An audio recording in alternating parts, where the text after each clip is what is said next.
ರಾಜ್ಯ ಬಿಜೆಪಿ ಪಾಲಿಗೆ ಬಿಸಿ ತುಪ್ಪವಾಗಿದೆ ಕಾಂಗ್ರೆಸ್ ಪರ ಅಡ್ಡ ಮತದಾನ. ಹೈಕಮಾಂಡ್ಗೆ ವಿವರ ನೀಡೋದಕ್ಕೆ ಈಗ ಅಶೋಕ್ ಮತ್ತು ವಿಜಯೇಂದ್ರ ಮುಂದಾಗಿದ್ದಾರೆ. ಅಡ್ಡ ಮತ ಹಾಕಿದ 6 ರಿಂದ 7 ಶಾಸಕರ ಪಟ್ಟಿ ಇಂದು ವರಿಷ್ಠರಿಗೆ ಸಲ್ಲಿಸೋರಿದ್ದಾರೆ. ಇಂದು ಮಧ್ಯಾಹ್ನ ಬಿಜೆಪಿ ರಾಷ್ಟ್ರೀಯ ಅಧ್ಯಕ್ಷ ನಿತಿನ್ ನಬೀನ್ ಅವರನ್ನ ಭೇಟಿಯಾಗ್ತಾರೆ. ಆರ್ ಅಶೋಕ್, ವಿಜಯೇಂದ್ರ, ರವಿಕುಮಾರ್, ದೊಡ್ಡನಗೌಡ ಪಾಟೀಲ್ ರಾಜ್ಯದ 4 ನಾಯಕರಿಂದ ಬಿಜೆಪಿ ಅಧ್ಯಕ್ಷರ ಭೇಟಿ ಇದೆ. ಈ ಸಂದರ್ಭದಲ್ಲಿ ಪರಿಷತ್ ಚುನಾವಣೆಯ ಕುರಿತಾಗಿ ವಿವರಣೆಯನ್ನ ನೀಡಲಿದ್ದಾರೆ. ಅಡ್ಡ ಮತ ಹಾಕಿದ 6 ರಿಂದ 7 ಶಂಕಿತ ಶಾಸಕರ ಪಟ್ಟಿ ಇವತ್ತು ವರಿಷ್ಠರ ಕೈ ಸೇರಲಿದೆ. ವೈಯಕ್ತಿಕ ಹಣದ ಆಸೆಗಾಗಿ ಅಡ್ಡ ಮತದಾನ ಮಾಡಿದ್ದಾರೆ ಎಂಬ ವಿಚಾರ ಗೊತ್ತಾಗ್ತಾ ಇದೆ. ವರಿಷ್ಠರಿಗೆ ರಾಜ್ಯಾಧ್ಯಕ್ಷ ವಿಜಯೇಂದ್ರ ಲಿಖಿತ ವಿವರಣೆ ಕೊಡೋ ಸಾಧ್ಯತೆಯೂ ಇದೆ.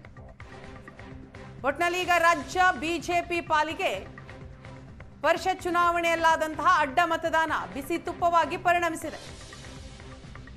ಈ ಕುರಿತಾಗಿ ಹೈಕಮಾಂಡ್ಗೆ ಸಂಪೂರ್ಣ ವಿವರ ನೀಡೋದಕ್ಕೆ ಬಿಜೆಪಿ ನಾಯಕರು ಮುಂದಾಗಿದ್ದಾರೆ.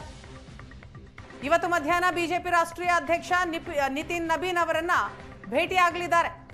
ರಾಜ್ಯ ನಾಯಕರು ಆರ್ ಅಶೋಕ್, ವಿಜಯೇಂದ್ರ, ರವಿಕುಮಾರ್, ದೊಡ್ಡನಗೌಡ ಪಾಟೀಲ್ ಸೇರಿದ ಹಾಗೆ ರಾಜ್ಯದ 4 ಬಿಜೆಪಿ ಅಧ್ಯಕ್ಷರನ್ನ ಭೇಟಿಯಾಗಿ ವಿವರಣೆಯನ್ನ ಕೊಡ್ತಾರೆ. ಸದ್ಯಕ್ಕೆ ಪ್ರಾಥಮಿಕ ಮಾಹಿತಿ ಮಾತ್ರ ಹೈಕಮಾಂಡ್ಗೆ ಹೇಳ್ತೇವೆ. ಸತ್ಯಶೋಧನಾ ಸಮಿತಿ ವರದಿಯ ನಂತರ ಪೂರ್ಣ ವರದಿಯನ್ನ ಕೊಡ್ತೇವೆ. ದೆಹಲಿಯಲ್ಲಿ ಬಿಜೆಪಿ ರಾಜ್ಯಾಧ್ಯಕ್ಷ BY ವಿಜಯೇಂದ್ರ ಹೇಳಿದಂತಹ ಮಾತಿದೆ. ಪಕ್ಷಕ್ಕೆ ಮೋಸ ಮಾಡಿದವರನ್ನ ಕ್ಷಮಿಸೋದಿಕ್ಕೆ ಸಾಧ್ಯನೇ ಇಲ್ಲ. ಭಿಕ್ಷುಕರಂತೆ ನಮ್ಮ ಮುಂದೆ ನಿಂತು ಟಿಕೆಟ್ ಪಡೆದು ಈಗ ಮೋಸ ಮಾಡಿದ್ದಾರೆ. ಅಡ್ಡ ಮತದಾನ ಮಾಡಿದವರ ವಿರುದ್ಧ ಆರ್ ಅಶೋಕ್ ಅವರು ಕೂಡ ಸಿಟ್ಟಾಗಿದ್ದಾರೆ. ಮೊನ್ನೆ ನಡೆದಂಥ ವಿಧಾನ ಪರಿಷತ್ತಿನ ಚುನಾವಣೆ ನಮ್ಮ ಕೆಲವು ಶಾಸಕರು ಮಾಡಿರುವಂಥ ಅಡ್ಡ ಮತದಾನ ಅಥವಾ ವಿಪ್ ಉಲ್ಲಂಘನೆ ಆಗಿರುವಂಥದ್ದು, ಇದ್ರ ಬಗ್ಗೆ ಒಂದು ಸಮಗ್ರವಾಗಿರ್ತಕ್ಕಂಥ ಒಂದು ವರದಿಯನ್ನು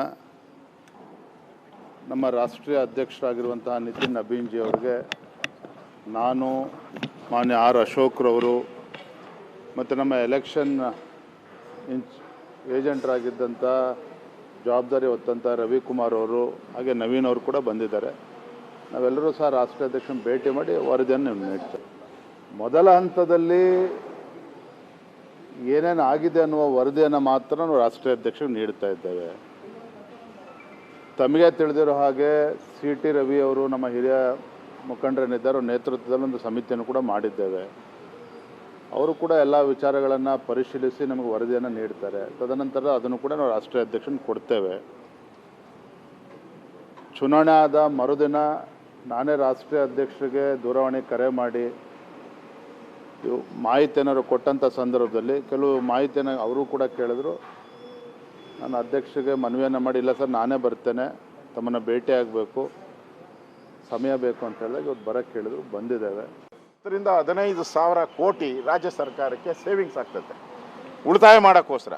ಅದಕ್ಕೋಸ್ಕರ ನೀನು ಸೇಲ್ ಟ್ಯಾಕ್ಸು, ಇನ್ಕಮ್ ಟ್ಯಾಕ್ಸು, ಆ ಟ್ಯಾಕ್ಸು ಯಾರ್ಯಾರು ಕಟ್ಟಿದ್ದಾರೆ ಇವೆಲ್ಲ ಅಪ್ರೋಚ್ ಮಾಡಿ ಟಿಕೆಟ್ ತೊಗೊಂಡು ಪಾರ್ಟಿಗೆ ದ್ರೋಹ ಬಗ್ದಿದ್ದಾರಲ್ಲ, ಇದನ್ನು ಕ್ಷಮಿಸೋಕ್ಕೆ ಸಾಧ್ಯವೇ ಇಲ್ಲ ಯಾರೇ.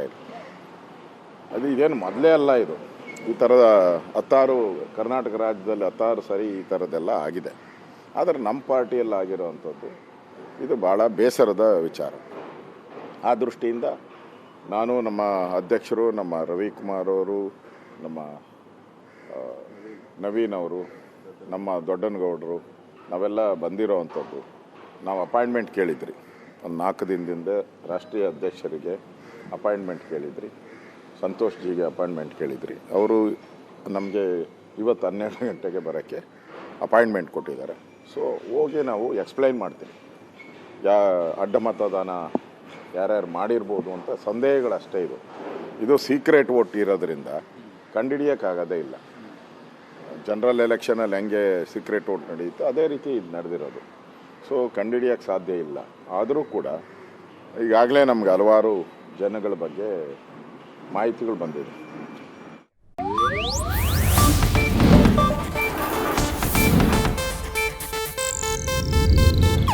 ಇದು ಏಷ್ಯಾನೆಟ್ ನ್ಯೂಸ್ ನೆಟ್ವರ್ಕ್ ಪ್ರಸ್ತುತಿ.